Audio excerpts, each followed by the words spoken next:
আচ্ছা, কখনো কি খেয়াল করছেন যে আমাদের আশেপাশে অনেক এমন মোটিভেটেড মানুষ আছে বা বুদ্ধিমান মানুষ আছে যারা মাঝে মধ্যে তাদের সুযোগগুলো নিজেরাই নিজে নষ্ট করে? অর্থাৎ তারা মানে আমাদের মনে হয় যে মাথার উপর দিয়ে একটা অদৃশ্য কাচের ছাদ আছে, যেই ছাদটার উপরে আমরা উঠতে পারতেছি না। অর্থাৎ এইটুকুতে গেছি আর এইটুকুর পরে উঠতে পারতেছি না, জাস্ট বিকজ অফ আমাদের মনে হইতেছে যে আমাদের সুযোগ নেই। কিন্তু যদি খেয়াল করি, পৃথিবীর বর্তমান সময়ে আমরা এমন একটা সময় আছি যেটা হলো পৃথিবীর সবচাইতে বেশি সুযোগের এবং রিসোর্সেসের একটা সময়। অর্থাৎ আজ থেকে 10 বছর আগেও বা 20 বছর আগেও মানুষের কাছে এই পরিমাণ রিসোর্স একসাথে করার মতো কোনো ওয়ে ছিল না। বর্তমানে ফোন, ল্যাপটপ, কম্পিউটার বা ইন্টারনেটের জগতে আমরা যে জিনিসগুলো ফেস করি। সো এটা আসলে কেন হয়? আমরা আসলে এত সুযোগ পাওয়ার পরেও কেন আসলে এইভাবে সময় নষ্ট করে আমরা জীবন কাটাচ্ছি? অথচ অনেকেই আছে কিছুই জানে না, কিছুই পারতো না, বা আগেকার দিনের মানুষ যারা আইনস্টাইন ছিল বা এই ধরনের মানুষজন ছিল, এই মানুষগুলো একদম জিরো থেকে শুরু করছিল এবং তারা একটা বিস্ফোরণ ঘটাইছিল। তার মানে সমস্যাটা সুযোগের না, সমস্যাটা হলো আমাদের ভেতরে। আপনারা কি খেয়াল করছেন যে আসলে আমাদের শরীর চায় কি?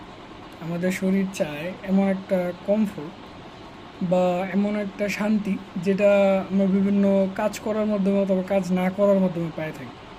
সো আমরা যখন আমাদের উন্নতি চাই, আমাদের মানে গ্রোথ চাই, সেই মোমেন্টে আসলে এই সেন্সটা কে চাচ্ছে? সেটা আমি চাচ্ছি নাকি আমার ভিতরের কোনো সত্তা চাচ্ছে?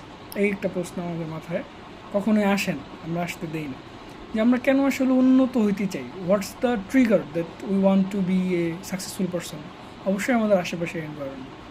সো এই যে আরামের বা উন্নতির মধ্যকার যে আরাম পাবো নাকি উন্নতি, আরাম পাবো নাকি উন্নতি, কারণ আরামের মধ্যে ডিসকমফোর্ট নাই, কিন্তু উন্নতি করতে গেলে অবশ্যই ডিসকমফোর্ট ফেস করতে হয়।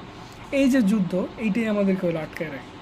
সো মানুষের মস্তিষ্কের যে এই সামনের পার্টটা থাকে, এই পার্টটাকে বলা হলো নিউরোকর্টেক্স। এই নিউরোকর্টেক্স আমাদেরকে যুক্তি দিয়ে চিন্তা করতে শেখায়, এটা বিজ্ঞানের আবিষ্কার করছে। বাট এইটা মূলত আমাদের মাথায় শুরু হয় 7 বছর বয়সের পর থেকে। এর আগ পর্যন্ত কোনো শিশু বা আমরা যখন 7 বছরের আগে ছিলাম, তখন এই জিনিসটা চিন্তাও করতে পারিনি কোনো কাজ কীভাবে যুক্তিযুক্তভাবে করতে হয়। মন চাইছে খেলছি, মন চাইছে পড়ছি, মন চাইছে কিছু একটা করছি, আঁকি কী করছি, চিল্লাচিল্লি করছি। সো এই যে আমি একটা শিশু অবস্থায় বা শিশুদের যে অবস্থায় 7 বছর আগে তারা কোনোভাবেই আহ, এই কল্পনার জগতে আমরা বসবাস করি, এই জগৎটাই আসলে আমাদের কনসিয়াস এবং সাবকনসিয়াস মাইন্ডের যে ব্যাপারগুলো